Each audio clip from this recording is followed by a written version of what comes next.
Para sahabat, sebangsa dan setanah air, bila saudara banyak yang bingung melihat situasi politik saat ini, percayalah, Anda tidak sendirian.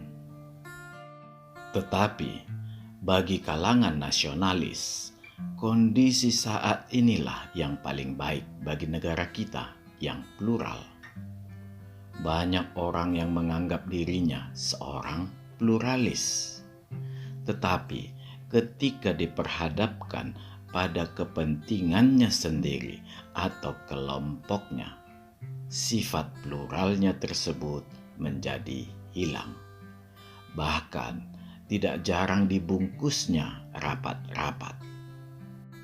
Sangat banyak sebenarnya orang-orang baik, tetapi terkadang tanpa sadar mereka kehilangan sifatnya yang sangat baik itu ketika terseret pada satu kepentingan politik.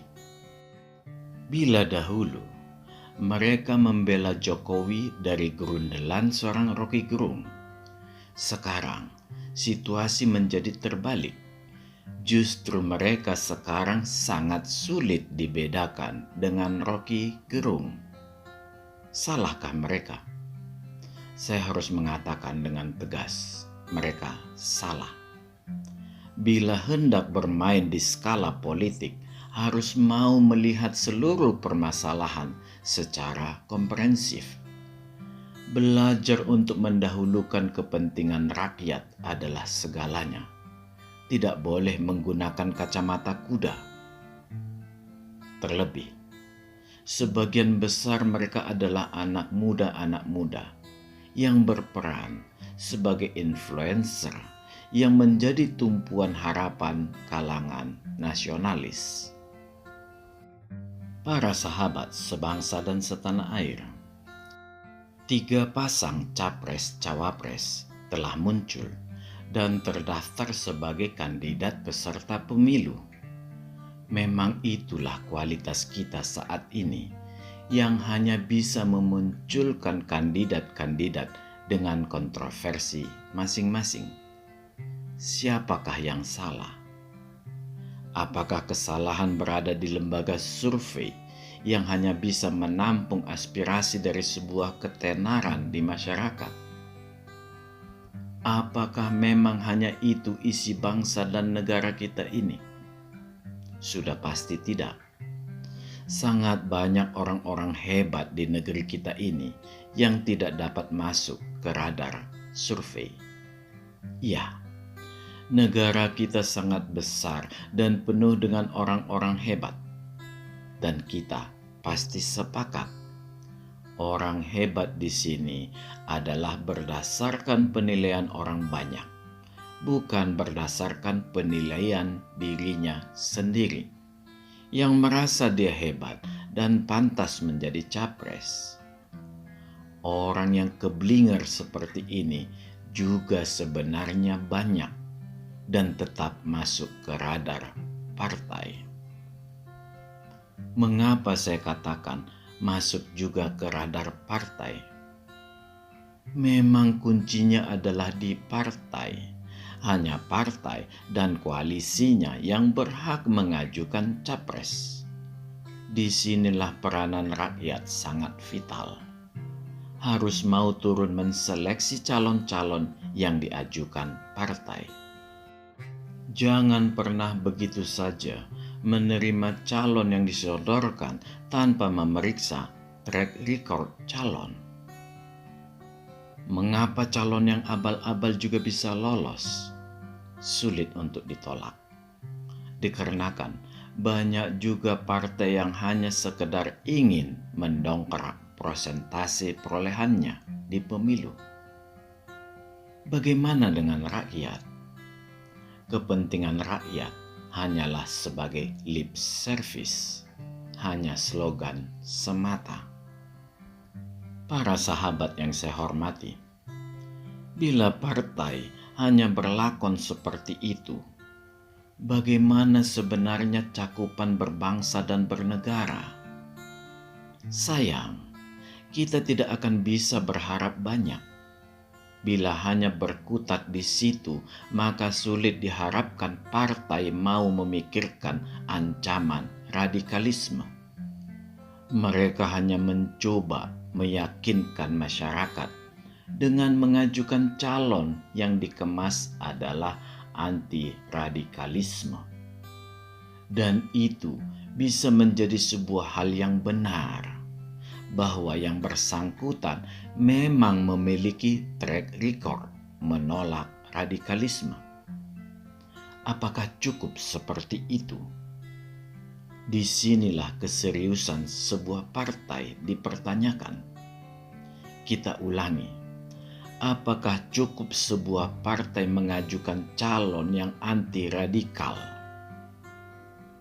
Kebanyakan partai tidak mau memikirkan terlalu jauh. Hanya sebatas, kami ajukan calon, terserah rakyat untuk memilih. Kalau yang menang, yang radikal, salah sendiri. Mengapa tidak memilih calon dari partai kami?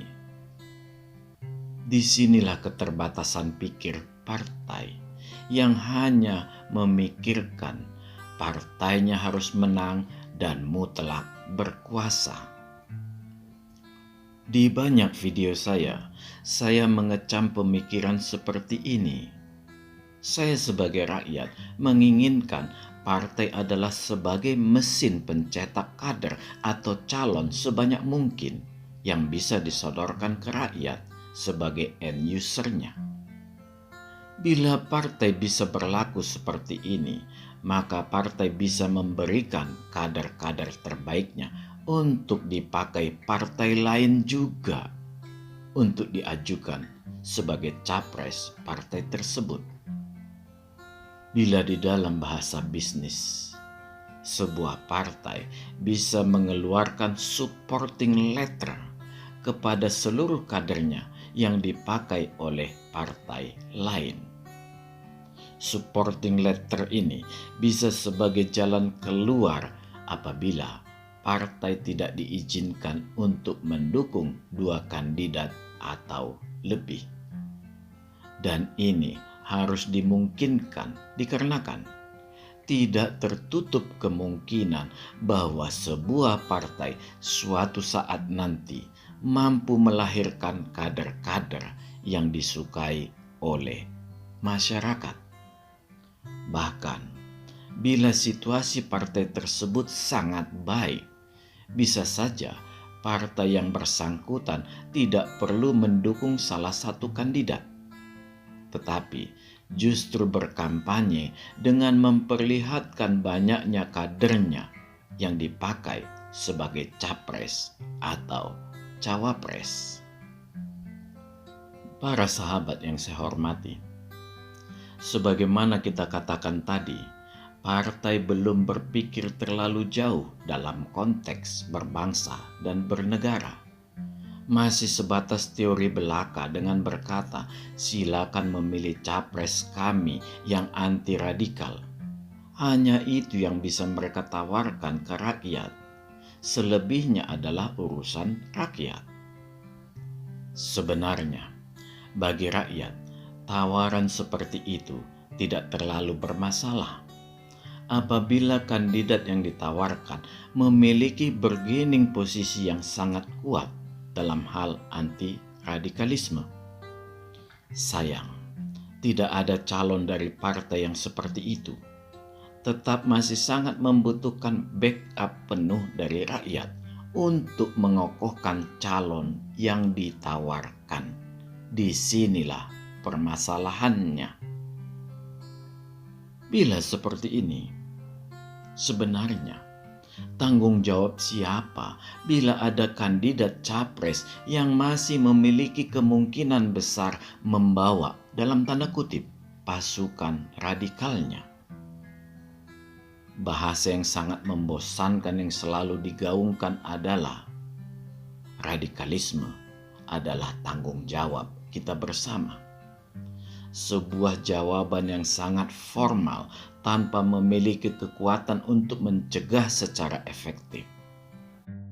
Kembali kita bertanya ulang, Tanggung jawab siapa bila ada kandidat yang memiliki track record penggemar radikalisme? Ada yang lolos. Bila dituntut sebuah tanggung jawab, semuanya kebanyakan mingkem.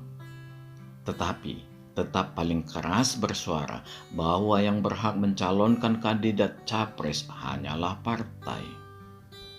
Mungkin perlu saya perjelas pertanyaan kita. Bila ada partai yang mencalonkan kandidat yang galang gulung dengan radikalisme, tanggung jawab siapakah itu? Semua akan menuding itu adalah tanggung jawab partai yang mengusung. Jawaban yang sangat simpel, dan itu adalah jawaban yang sangat melukai hati rakyat. Karena rakyat sudah sangat paham, semua partai bisa hanya buang badan karena tidak ada hukum yang mengatur itu. Bahkan terhadap yang korupsi dan pembiaran kesewenangan saja tidak mampu dijangkau hukum. Yang ada hanyalah hukum etika moral, yaitu tidak akan dipilih lagi. Begitu simpel dan sederhana. Mereka tidak terbeban sama sekali kemungkinan kerusakan di masyarakat akibat radikalisme. Para sahabat yang saya hormati, kembali saya membawa Anda semua bahwa situasi sekarang dengan 3 kandidat adalah situasi yang perfect. Tidak akan ada lagi kalimat tentang penjegalan. Bandul politik juga mengayun ke arah positif. Mengapa saya katakan seperti itu? Karena pintu masuk radikalisme untuk turut bermain cukup terhalang. Dan memanglah harus seperti itu. Tidak ada tempat untuk radikalisme di republik ini. Tokoh-tokoh yang menempati posisi sebagai capres dan cawapres tampak mampu saling meredam terhadap kekuatan radikalisme. Lepas dari kontroversi yang terjadi, saya sangat mengapresiasi terciptanya situasi kesetimbangan politik ini. Hal ini yang selalu saya gaungkan. Sekalipun demikian, kita semua harus jujur bahwa seluruh kandidat sebenarnya tidak bisa kita katakan sudah bisa menjadi tempat bernaung bagi rakyat yang ingin hidup tenang. Mengapa demikian? Karena sebenarnya tidak ada satupun kandidat yang dengan jelas mengeluarkan pernyataan keras menolak penistaan antar agama. Bahkan ada yang masih getol mengejar seorang pendeta yang terpaksa lari ke luar negeri tanpa mau melihat dari sisi yang lainnya. Sungguh sebuah sikap yang tidak fair. Tidak mengapa, itulah kualitas kita saat ini. Waktu yang akan menyembuhkannya dengan tidak memberi ruang kepada radikalisme. Para sahabat sebangsa dan setanah air, lepas dari Anda suka atau tidak, saya harus mengatakan inilah sebuah permainan yang sangat menawan dari seorang Jokowi. Permainan otak yang dikerahkannya untuk berbuat demi bangsa dan negaranya, sekalipun dia tahu resikonya sangat besar, dikarenakan orang yang membencinya akan semakin banyak. Mengapa demikian? Yang dilakukannya mau tidak mau tidak akan disukai oleh orang-orang yang mendukungnya dahulu. Bahkan telunjuk menuding hidungnya sebagai pengkhianat. Banyak orang asal menudingkan jarinya mencap mendirikan dinasti tanpa mau mengintrospeksi diri. Sangat naif menyandingkan Jokowi dengan keluarga Soeharto. Anak-anaknya bisa jadi sudah menjadi pengusaha sebelum bapaknya menjadi presiden. Bahkan tidak ada yang terlibat bisnis yang diberikan negara. Yang tampak sangat tolol adalah menyeret keluarga Jokowi ke KPK dalam hal nepotisme. Banyak hal yang terlalu dipaksakan dan terlihat dramatis.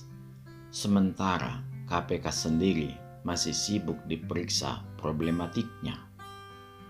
Memanglah, di saat seluruh elemen bangsa tidak tahu fungsinya masing-masing, seorang presidenlah yang harus mengambil keputusan sekalipun tidak populer sama sekali. Jokowi mengambil alih tanggung jawab yang katanya adalah tanggung jawab kita bersama itu. Langkah yang pahit di tengah masyarakat yang senang menghujat tanpa mau berpikir. Para sahabat sebangsa dan setanah air, bila kita menimbang untung rugi seorang Jokowi, rasanya keberuntungan itu bisa kita ambil dari situasi yang tercipta. Ya, keuntungan bagi rakyat. Ya, minimal masyarakat nasionalis. Lebih spesifik lagi, masyarakat minoritas.